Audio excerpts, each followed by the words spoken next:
My horn is sharp. My pike is sharper still. They've still got the Orchid on Yapso or Winter's Curse to be able to isolate these heroes. Excuse me, a Bloodthorn on him as well. Top lane, Gyrocopter. He's going to be RP'd up. Managed to get off the BKB. He's not really healing for a whole lot. Jab, skewer. Oh, he broke the tether. SVG. Oh, Savage is going to try to go for the TP up, but the Winter's Curse cancels him, and now he's going to be dying back. Poor Jabs. Oh, Jabs, he did everything he could, but just a beautiful skewer from Nisha. Just how far ahead he is with the Bloodstone at some point, but certainly you just want to secure your advantage some more with a pipe, right? Make sure you're opening in bottom. Or he's gonna make sure he doesn't get caught, but the Winter's Curse does hit him. Now Zai needs to be able to chain this stun off the wall into the RP onto two. But Tubman's here as well. Can they get the bash? They don't need it. The damage is enough. His secret. Show the first bit of team fight with a heavy rotation down to bottom lane. Puppy, okay, there's no stuns here. A little bit of a surprise jump. Yango, he's taking a lot of damage. The missiles are coming in. They're gonna be able to chain stun with Tubman for quite some time until the RP. Skewer on in, locking down the two. The chain thrust actually bouncing back on the secret, but they don't care because the BKBs allows them to focus on the Gyrocopter. That Rolling Thunder bouncing up on DY. The Eoin disc does actually protect him for the time being, but PYW not so lucky there. They do manage to get the Orchid on him, a tough man, but a Lotus Arc Hunter up for Zai does save any time, walks away. A Winter's Curse on all four heroes here, and that is a Storm Tear who's just dead. He's going to be able to buy back, and they do actually finish off Puppy, but that is a small consolence that they need to be able to bring down some of these damage dealers, like Matumba Man, who's still fighting on the front line. Ori going for Yapster, does manage to take out another one of the supports, but DY is not going to survive for long. You see this one cuts him down. Matumba Man, he breaks down the Gyrocopter. Damage is running low on VG Gaming. It's just Ori left with no man, and now he falls as well. That's it, VG Gaming. Color here, secret. A pretty clean 2. Time to test the waters. Well, he's moduted. We'll see if the Morphling does now. As you said, the Aegis about to wear off, and oh my lord, Weeha absolutely just destroyed Kuroki from behind as well. All of the core players besides Maju just sitting here, just killing them in their own base. They're just sitting in the base, kill them. We might see the G's drop as Weeha buys back, but now the Weaver Morph himself is just gonna move forward. Viper, goodbye. GG is called. Zai gonna get one more kill. Puppy getting it, and Secret, an absolute destruction in this. Easy for Oracle. I like that he saw a enemy hero and immediately got it. Okay, spears him in with the cold feet on him as well. That's going to be a chain stun unless he can get off the Yules, which he does in time. That means also the pipe's going to go off. They're going to go for the ultimate onto Zai, trying to blow him up immediately while he's by with Coleman. Oh lordy! He just ripped him apart. Nisha, he's still going for that SF with the BKB baiting, but Kuman is on his trail. He wants him. He does manage to turn into a PA, jumping to his ally and Puppy. Now wave farming a little bit farther backwards. The SF ultimate's stolen by Absor. Actually helps get the kill onto no one. Now they turn back for revenge. Science is dead. Kuman on the run, and E-Blade shotgun to the face with a telekinesis. Holding him there. Can he jump over to solo? He can't. He's dead. Got a little too aggressive there, and VP bit off a bit more than they could chew. I think they're going to lose 5, and Roshan. That is a team wipe. Fortunately for VP. Power, like a promise of revenge. Maybe if someone was around, he'd be able to survive. Kunkka. You all set to ramp. Matumba's got a fresh BKB ready to go. VS swapping the Kunkka back in. Now he'll go for his own BKB. Sonic Wave. My God! He managed to split them all and hit nothing. BZD needs to get the hell out of here. Blink. Oh, the Lucid Beam and the Clumsy Net. They held him there for the moment, but the Living Armor provides more life. Now Matumba, as well as Vengeful Spirit. How much mana damage have they got? Quite a fair chunk. BKB and Eclipse all going to work. Another quick Infest. It's going to be defensive this time around. Rage is off cooldown. I think they need to try and help out the Kunkka, or they're trying to find someone into the back lines once again. It's going to be Nisha or Matumba. Who's the best target? Pala wants to try and kill off Nisha, but he just swaps himself further away to safety. Can't say the same for Illusion. He was tracked down, and Nisha still stands his ground. Nightmare up. Maybe now he can finally die to the Life Stealer. But is Nisha really dead? No, he's not. He's still up. He's even got his Satanic back off cooldown right now. GG. Back up to health. An ultra kill for Nisha, and GG is most definitely called Team C. Name's Meepo, Geomancer. Pleased to meet ya. VG bring it to them, but Secret know there's no real pressure. They can continue to farm, and their heroes will naturally remain at a lead. Down in the jungle at the bottom, Ramses has been hunted out by Nisha. Do EG want to use anything to try and help him out? He'll try and force away. He's juking out some of these nets, but there's the follow-up from Yap's side. Two-man stop on the back line. They're in a lot of trouble. He goes in. He's going to commit with the Cronus goes for it. Is there any damage there? He gets hurt with the curse, makes the whole chrono useless. But on the back, he's trying to throw down the sanity. Zai does get low. Corner Brace will not save him. They have killed off the center of Matsu. He also falls. Ramses with the impetus is enough damage, but Nisha, he's still strong and he's ready to clean up the house as Ramses will fall. Buybacks are coming out from the side of EG. Yapso's getting low, but RTZ's hexed up. He's rooted down. RTZ will fall, dead for 50, and now Nisha, he steps towards another kill. Another net off the mark. Arbet's still being chased upon. E-Blade will slow him down. There's the route. Nisha has the control. Arbet is surrounded. Fly is trying to come over. Can he help him in time? Is there anything for this OD?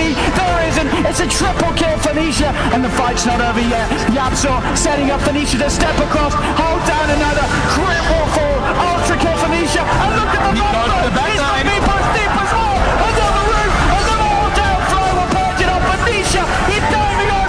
Rampage for the Viper. He wants more. He wants the double. He's surrounded. Ramses rooted up. Buybacks are coming out. Can they do anything to save him? They'll force him back. Now at all. Maybe Nisha's been in on more than he can chew. The E-Blade saves to move profile protection. Guardian of the Flame. As well. The Yapsor show right there. He's got that Hex, the Aghanim, just dishing out massive damage. And then they go, Arena comes out onto S4 Zai trying to take him down, but Lin comes in to give him a helping hand. They also get the buyback onto Nico Baby, and it seems like they've kind of left Zai for dead here. Or, well, more accurate, actually, Nico Baby's owned it, but actually then comes the Hex out onto the boat from Nico Baby. He's in some trouble. Does get off that Manta. Needs to look for a target, but meanwhile, he's lost another teammate as S4 goes down. He jumps inside Lin to give him the extra tankiness and movement speed. The old puppy comes across over towards the Doom and actually skewers him back as Nico Baby jumps out to tank the skewer. That's not bad. He's going to be able to find Zai on the backlines, but he's actually taking so much damage just from Nisha with a 2-man hit. He needs to get himself away, but he doesn't do so successfully. He doesn't have buyback either, and that is going to be the end of game number 1 as the GG. Yeah, but look at the score. 420. Nice. Oh, CI grip. That's a boggies. You, don't ruin the score. Come on, no more feeding, please. Willow Wisp is out there. Dashing out Nisha with the duel. In comes Focus, but the Rolling Thunder so perfect. It's going to allow this Nisha Ember to slide, dodge everything else they've got. Boxes one, turns the fight. Another slide with a triple kill for Nisha. Head bonk. And then get that last bit of experience, and then they kill him. We're going to hunt him mid. Fire Spirit Vessel charges, ready to go. Chessie, okay. This is optimistic. Trying to battle up against a level 15 Nisha. Got extra control. It's gonna go. He's trying to step himself out this one, Chelsea. Up he goes, Pexu. It's a good doom over on Matoma, and they're committing everything they can to kill off the Phantom Assassin. Snowball saved by Zex a little bit of time, but look at him just survive. He gets all the extra heals. They're standing on top of him. OGC does 5, trying to bring down the raid boss, and finally they're able to do it. Madar, however, Spirit Vesseled up, and for all of the commitment that OGC do, yep, you end up killing off the PA. A huge streak to end. Good money, but it all went to Z-Freak, who's about to get sharp blocked up and killed, trying to enter into his own base. The only player left alive is the Jakiro. From the fortress of Flofi in the dark. So, Uppy, he's got Matsu running on in. Gets a miscall off, he's too far for his shield, a nice flame break, but Puppy does get kept alive, and the damage just isn't there to bring down this Enchantress, who's just so damn freaking tanky, with a Holy Locket amping up all his healing. They're going to buy back and force this fight. Nisha pops his BKB, gets off the Sandys with the Yapsor dunk as well to follow up. Aloha Dance, he steals the Enchant Totem, unfortunately, and it is all over Red Rover for Fly to Moon.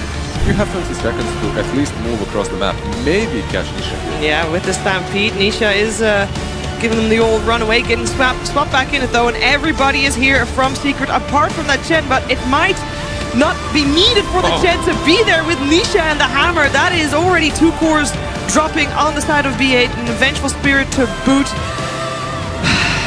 Yeah, that is 3 cores and a Vengeful Spirit to boot. That is the only one living is the Omni Knight. Step lively now. Your Admiral is on board. In that additional lifesteal that makes him even tougher to bring. Seb. He is the one that has to play alone as the Prophet, and he'll lose his life for it, you would imagine, unless they can make any sort of miraculous connection. They cannot. Seb is alone. OG are starting to move up. Maybe they can take a fight after Seb falls. Quinn's going to lead him with the Invis rune, see what sort of a grab he can find in the river side. He's already on top of Nota, so he's forcing the edge back. The cooldown does come out, hitting them all. The missile onto Matuma. Matuma is getting low. Can he get the blade through in the golden time? He can, because Yapsol's in with the echo. Buys time for Matty to pop the Omnisect, but it isn't enough damage to kill Samael. Finally, the Tidebringer hit from Nisha will clip the Gyro, take down Samael. It's been 2 buybacks from OG. They're trying to turn this. They're looking for Seb, but Seb, he's in trouble. He's going to go down a second time. It's a dieback on Seb. It's a triple kill for Nisha. This level 20 Kunkka just turning up big time into the fight. They'll bring back No-Tail. That's a double dieback from OG here. The elements of my nature are in torment. It's back to something quite insane here at 42 minutes. Could absolutely still go either way. As mid lane, the Harmony is there for Zai. Nisha, they're in, and there's the jump for it. Nisha, he's doing so much damage. They've got to get away from this line. Already Miracle's already worn down to less than half HP. Pops the Shadow up for the stun. But Nisha catches him. Kuro's gone. Nisha building up these plus those charges over towards mind control. Isolated and alone. He'll attempt to run, but 4 heroes of Secret chase him down. Mind control's gone. Nisha with the triple kill. A new journey is about to begin. How's the sun looking? Wow, Blink Dagger. Okay, that's the poor man's Aghanim's right there. That is, isn't it? That is very much a poor man's Axe this game around. And he pulls a gold strength. They're looking to go for something here. There's Doe's going to be onto the Monkey King, but Monkey King with the Lotus Orb actually reflects a stun back onto the Sven. And now he's in a real pickle. He's trying to run himself out. Meanwhile, after he comes down with FNG, bringing him down, and the slam comes in from Yapsor on 2-3. Well, they will take down the backlines onto Handskin. Limp trying to do something, but he's going to get killed off eventually here, I believe. A right click from Puppy will do the job, and it looks like Alliance are going to be in a real sticky situation here, as S4 is going to get run down by Nisha and Yapsor as well here. They are on top of him, and he will die. That's going to be 4 heroes dead on the side of Alliance. I like the decision to just stay with straight up Tranquil's Magic Stick Rush the Blink Dagger. You see a lot more build up nowadays on Shakers, Arcanes, or Soul Ring almost always. But there is something to be said for just getting a good old-fashioned Blink Dagger just 15 minutes into a game. Yeah, especially against this kind of lineup, where these heroes like Ice Tango, or the Morphling, or the Ember Spirit. You said long-range harass, Cap, but that was just 4 heroes with 4 incredibly long-range abilities finding a kill for free. And that's going to be a mid-tower as well, most likely. Oh, they're gonna buy back as they find the initiation on him, Man, but is this good enough? He's rather tanky. Wukong's command comes out now. They need to be able to get out of it. Look at that, the Cinder Skates holding it, Ice. He's gonna be able to hop over the Fisher. He still needs to be able to get out that Rolling Thunder. He finally does, but he's so low, he can't actually fight that well. Any physical damage coming his way. Fortunately, Moon's gonna come in and clean up these support kills. They did get Matamba Man in the end as well, so that's 3 down on Team Secret, and a 4th, Zai. Chained up by Moon. Nisha's actually going to drop down and try and go for the Enchantress kill. He will be able to get the Jingu stacks Boundless Strike up. He has it now. That'll be enough to execute the Enchantress and get a lot of damage onto Moon as well. Moon's got to be careful, as he doesn't have too many remnants to work. I am perfectly suited for this environment. I could definitely see him just going for the PL illusions, because the PL illusions are completely busted and they're good, but we've had like PLs that prefer the damage before, and I don't know if that makes a big enough difference when it comes to this like constant clear. There's the invincible. They got him controlled. Fissure comes out as well, able to interrupt that one. FN is in a world of danger, world of hurt. Yule Scepters are trying to stay alive. Epileptic finds Nisha yet again, trying to control, trying to kill, but they can't quite get it. So they had to buy back on that Rubik, seeing if they can bring down the Troll. Nightmare's safe for the moment, but he is gonna die. That false promise making all the difference in the world as they traded off their lives. DM will go down. Nisha low on mana, but he manages